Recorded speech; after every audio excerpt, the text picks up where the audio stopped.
先开始来关心，伫站7点时，咱国家级的地震警报有弹，这是因为花莲县政府南平69.9公里，咱台湾东部海峡的所在发生规模6.4的地震，上大震度是伫台东有5弱。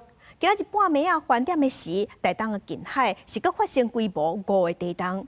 气象署即马提醒讲，未来3天也是要注意有规模5到5.5的地震波。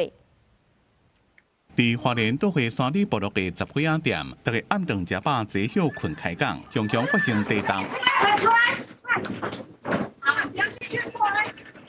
所有人拢走去厝外，虽然无受伤，不过大家拢惊到。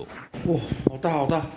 拜三暗7点，花莲东部海峡发生规模6.4地震，上大震度地震观达到5弱。气象署初步估计规模超过6.5，所以全台湾拢受到国家级的警报。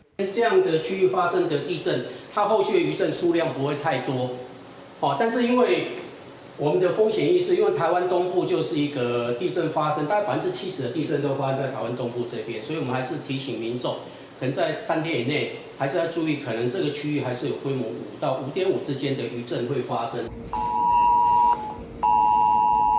国家级的警报一直响，看到的物件拢伫咧摇，天棚的吊灯摇甲强要落来，由你伫路边一支电火条啊，和地动摇甲拢出歪去。好佳在地电派人去勘查了，确定无安全危险。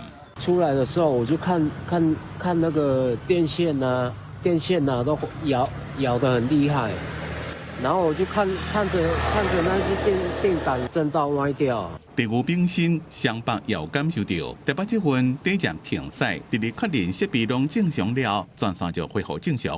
全线车站暂停营运，本公司将进行安全检查。花莲火车站代替列车速速一次，因为地动慢分14分钟。各级别列车也因为地动驶较慢，拢有慢分的情形，不过对花莲人来讲真关系啊。